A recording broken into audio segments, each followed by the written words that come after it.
Al-mahiru bil Qur'ani ma'a safaratil kiramil bararah walladhi yatata'ta' fihi wa huwa 'alaihi syaqqun lahu ajran. Al-mahiru bil Qur'ani, orang-orang yang mahir dalam membaca Al-Qur'annya. Tajwidnya benar, ya. Makharijul hurufnya benar, sifat-sifat hurufnya benar, bahkan sampai hafal Al-Qur'an.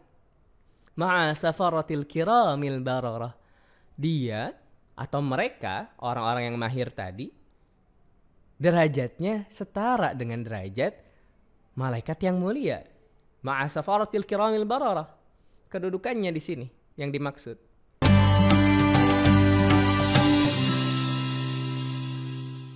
Assalamualaikum warahmatullahi wabarakatuh. Teman-teman, kehidupan adalah sesuatu yang harus kita syukuri. Namun, pada kenyataannya, banyak orang-orang yang ingin mengakhiri hidupnya. Alih-alih dari mensyukuri kehidupan tersebut, malah ada juga orang yang bingung dengan kehidupannya. Mau kemana, bagaimana? Bahkan saking bingungnya, tadi ada orang yang ingin mengakhiri hidupnya. Bagaimana Islam menyelesaikannya? Mari kita tadaburi surah Al-Baqarah ayat yang kedua. Dzalikal kitabu la raiba fihi hudal lil muttaqin. Teman-teman, ayat ini sudah sering kita dengar dari para pendakwah, ya, dari para ustadz. Dzalikal kitabu la raiba fi. Itulah kitab atau itulah Al-Qur'an. La raiba fi, tidak ada keraguan di dalamnya. Nah, lantas kenapa sampai sekarang masih banyak orang yang tidak tahu hidupnya mau kemana? Masih bingung dengan kehidupannya. Disinilah Islam menjawab. Al-Qur'an adalah kunci. Al-Qur'an adalah petunjuk yang harus diimani. Keimanan terhadap Al-Quran ini setidaknya ada 5 tingkatan. Yang mana 5 tingkatan ini harus dilalui satu persatu. Tingkatan yang pertama adalah mendengarkannya. Seseorang ketika dia tidak nyaman mendengarkan Al-Quran, maka dipertanyakan bagaimana keimanan kepada Al-Quran. Sekarang pertanyaannya, bagaimana seseorang akan menjadikan Al-Quran sebagai petunjuk, akan menjadikan Al-Quran sebagai pedoman, kalau misalnya mendengarkannya saja tidak enak. Mendengarkan Al-Quran saja dia tidak nyaman. Ini yang harus kita introspeksi dalam diri kita. Sejauh mana kenyamanan kita ketika mendengarkan Al-Quran? Apakah lebih nyaman mendengarkan yang lain?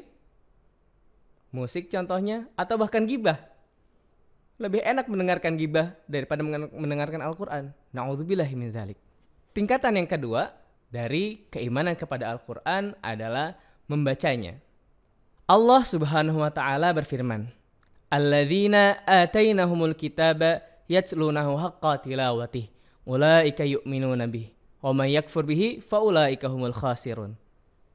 Allah berfirman dalam surah Al-Baqarah, mereka yang diberikan Alkitab, atau di sini konteksnya adalah Al-Quran, yatlunahu haqqa tilawati, membacanya dengan bacaan yang benar, dengan cara membaca yang benar. Ulaika yu'minuna bih, mereka itulah yang dinamakan sebagai orang yang beriman kepada Al-Quran. Dan barang siapa yang tidak membaca Al-Quran dengan baik, ulaika humul khasir, mereka lah orang-orang yang khasir, orang-orang yang merugi. Dari sini Imam Al-Jazari dalam kitabnya mengatakan, man lam yujawwidil Qur'ana fahuwa athim. Barang siapa yang belum membaca Al-Quran dengan tajwid yang benar, membaca Al-Quran dengan makharijul huruf yang benar, membaca Al-Quran dengan sifat-sifat huruf yang benar, fahuwa athim, kata Imam Al-Jazari, maka dia berdosa. Pertanyaannya, bagaimana dengan nasib orang-orang yang masih belajar? Tentu banyak kesalahan ketika belajar. Tentu makharijul hurufnya belum tepat, sifat hurufnya belum tepat, ikhfa'nya, idghamnya, dan sebagainya macamnya masih belum tepat. Apakah mereka berdosa sedangkan mereka masih belajar?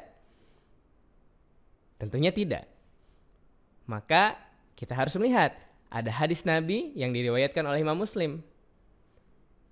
Nabi Muhammad SAW bersabda, Al-mahiru bil-Qur'ani ma'a safaratil kiramil bararah, walladhi yatata'ta' fihi wa huwa alaihi syaqun lahu ajran. Al-mahiru bil-Qur'ani, orang-orang yang mahir dalam membaca Al-Qur'annya. Tajwidnya benar, ya, makharijul hurufnya benar, sifat-sifat hurufnya benar, bahkan sampai hafal Al-Qur'an. Ma'a safaratil kiramil bararah, dia atau mereka, orang-orang yang mahir tadi, derajatnya setara dengan derajat malaikat yang mulia.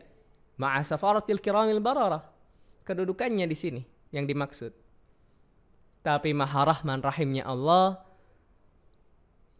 pada kelanjutan hadisnya dikatakan oleh Nabi Muhammad sallallahu alaihi wasallam, walladzi yatata'ta, dan mereka yang masih terbata-bata. Masih terbata-bata. Jangankan benar tajwidnya, makharijul hurufnya, apalagi sifatnya. Mereka membacanya pun masih terbata-bata, masih bingung membedakan huruf hamzah dan huruf ain, atau huruf ba dengan ta atau dengan sa. Apa kata Nabi Muhammad? Ya, wa huwa alaihi syaqun. Ya, jelas orang yang seperti itu pasti dia merasakan beratnya berusaha untuk menyesuaikan lidahnya dengan huruf-huruf Al-Quran. Kata Nabi Muhammad, falahu ajran, maka dia mendapatkan 2 pahala. Pahala yang pertama adalah pahala dia berusaha, pahala yang kedua adalah pahala dia membaca Al-Qur'annya. Maka teman-teman, di sini terkesan ada kontradiksi antara ayat Al-Qur'an yang oleh Imam Ibnu Al-Jazari ya, ditafsirkan bahwa dari ayat tersebut orang yang membaca Al-Quran tanpa tajwid yang benar itu berdosa, dengan hadis Nabi yang tadi bahwa orang yang terbata-bata, orang yang masih salah-salah dalam membaca Al-Quran itu mendapatkan 2 pahala. Ternyata benang merahnya adalah belajar. Ketika seseorang dalam tahap belajar, maka dia tidak termasuk kepada orang yang berdosa, sebagaimana penafsiran Imam Ibnu Al-Jazari pada surah Al-Baqarah ayat 121 tadi. Mereka yang belajar, walaupun mereka salah, tapi karena mereka belajar, maka tidak termasuk kepada orang yang berdosa. Kapan seseorang dikatakan berdosa? Seseorang dikatakan berdosa ketika dia sudah berhenti mempelajari Al-Quran. Kenapa kok sampai berdosa? Karena Al-Quran adalah petunjuk. Bagaimana seseorang akan melaksanakan kehidupannya sesuai dengan petunjuk kalau membaca petunjuknya saja tidak bisa? Analoginya seperti ini. Apabila kita membeli kamera baru, yang kamera tersebut buku petunjuknya bahasa Rusia misalnya. Kalau kita nggak bisa membacanya, faham juga tidak, kita akan menggunakan kamera tersebut semau kita. Seiring berjalannya waktu, kamera tersebut akan cepat rusak. Kenapa? Karena kamera tersebut digunakan tidak sesuai dengan petunjuk yang benar. Apabila kamera saja seperti itu, bagaimana dengan kehidupan kita?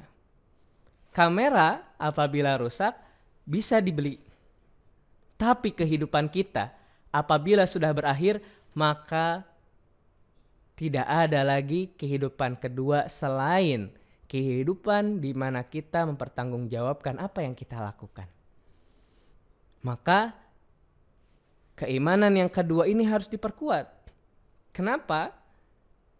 Karena ada data yang mengatakan bahwa buta huruf Al-Quran di Indonesia mencapai 65% buta huruf.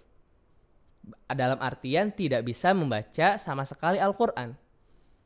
Sedangkan sisanya 35% walaupun dikatakan sudah bisa membaca Al-Quran, tapi berapa persennya yang membaca Al-Quran sesuai dengan apa yang diturunkan oleh Allah kepada Nabi Muhammad SAW.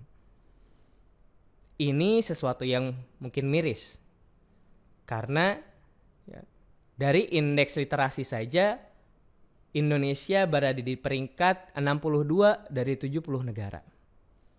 Dan literasi ini akhirnya berdampak pada Al-Quran juga. Padahal yang duniawi saja kita malas membacanya, apalagi yang ukhrawi. Terasa berat. Dan ini yang harus kita benahi seiring dengan berjalannya waktu. Saling menasehati. Watawasau bil haqqi, watawasau bis sabr. Saling menasehati. Setiap orang, setiap individu saling menasehati. Minimalnya orang yang berada di dalam rumah. Keluarga kita, istri kita, suami, anak. Minimalnya mereka yang harus kita rangkul untuk mencapai keimanan yang kedua ini. Apabila keimanan yang kedua ini sudah diraih, maka barulah naik kepada keimanan yang ketiga, yaitu memahami. Di zaman modern ini, Al-Quran sudah banyak terjemahannya. Namun, perlu kita waspadai juga. Jangan sampai kita membaca terjemahan yang salah. Atau kita salah memahami terjemahan Al-Quran. Maka, sudah selayaknya setiap muslim memiliki guru agar tidak salah dalam memahami Al-Quran. Jangan sampai semangat belajar Al-Quran bagus, menggebu-gebu, tapi karena tidak ada guru, akhirnya malah salah. Islam yang rahmatan lil alamin malah Islam yang saling menyalahkan. Islam yang rahmatan lil alamin malah saling menghina. Islam yang rahmatan lil alamin malah saling baku hantam. Hal ini banyak terjadi karena kita memahami Al-Quran tidak dibarengi oleh guru. Yang guru tersebut akan mengarahkan kita kepada pemahaman yang benar. Teman-teman, ini masih masuk ya. Apabila kita analogikan kepada kamera tadi, kalau kita sudah bisa membaca ya, buku petunjuk yang berbahasa Rusia tadi, lalu kita faham, insya Allah minimalnya kita tidak akan salah dalam menggunakan kamera tersebut. Tapi masih ada kemungkinan salah. Kenapa? Karena misalnya kita tidak hafal. Ketika kita tidak hafal, mungkin kita akan salah dalam penggunaannya suatu saat. Begitu pula dengan Al-Quran. Ketika kita sudah nyaman mendengarkan Al-Quran, kita sudah bagus bacaannya, kita faham terhadap Al-Quran, kita juga harus menghafalkan Al-Quran. Kenapa? Karena petunjuk. Ketika kita mengalami sebuah permasalahan, kalau misalnya kita hafal kaidah yang ada di Al-Quran, maka kita tidak akan risau. Kita akan tahu jalan keluar dari permasalahan kita tersebut. Yang terjadi sekarang, banyak orang yang tidak menghargai hidupnya karena mereka tidak tahu jalan keluarnya. Padahal, jalan keluar dari berbagai macam masalah itu ada di Al-Quran. Dijelaskan oleh hadis, dijelaskan lagi oleh pendapat para sahabat, dijelaskan lagi oleh para ulama. Makanya tadi, kita harus punya guru yang mengarahkan kita. Nah teman-teman, apabila tadi kita sudah nyaman mendengarkan Al-Quran, bagus bacaannya, dalam artian benar ya, benar bacaannya, lalu faham maknanya, lalu hafal, barulah kita bisa mengaplikasikan atau mengamalkan Al-Quran. Nah teman-teman, kelima tingkatan keimanan tadi, apabila kita menunggu untuk sampai hafal, faham seluruh Al-Quran, ini akan memakan waktu yang lama. Maka kita mengambil rumus dari para sahabat. Dalam mukadimah tafsir Ibnu Katsir, para sahabat diceritakan di situ. Ya, Ibnu Abbas yang mengatakannya. Kami, sahabat, belajar 10 ayat. Kami akan menambah hafalan tersebut atau akan menambah pelajaran tersebut, akan menambah ayat-ayatnya ketika kami sudah hafal, faham, dan mengamalkan. 10 ayat ini bisa kita tafsirkan bahwa di Al-Quran itu kan ada tema-tema. Maka kita bisa memulai belajar Al-Quran per tema. Sesuai temanya. Bisa mungkin dicari dengan hal yang berkaitan dengan permasalahan kita. Misalnya permasalahan keluarga, bagaimana peran seorang ayah, maka lihat surah Luqman. Di situ ada. Belajar di situ 10 ayat, dihafalkan, ya, mulai dari cara bacanya, difahami, dihafalkan amal. Terus bertambah. Insya Allah inilah jalan keluar dari Islam agar kehidupan kita sebagai manusia baik. Tidak hanya di dunia, bahkan kehidupan baik ini pun akan kita terima di akhirat nanti. Namun perlu diingat teman-teman, ketika kita melakukan itu semua harus dilandasi oleh keimanan dan keikhlasan. Keikhlasan mengimani Al-Quran karena Allah. Karena tanpa keikhlasan tersebut Allah tidak akan meridhoi kita. Jangan sampai kita mempelajari Al-Quran, mengamalkan Al-Quran karena dilihat oleh orang lain. Ikhlaslah sehingga Allah meridhoi kita, karena keridhaan Allah lah yang menjadikan kita dapat masuk ke surga. Tidak ada orang yang masuk surga karena amal. Semua masuk surga karena keridhaan Allah. Selamat mengamalkan 5 tingkatan keimanan tadi. Wassalamualaikum warahmatullahi wabarakatuh.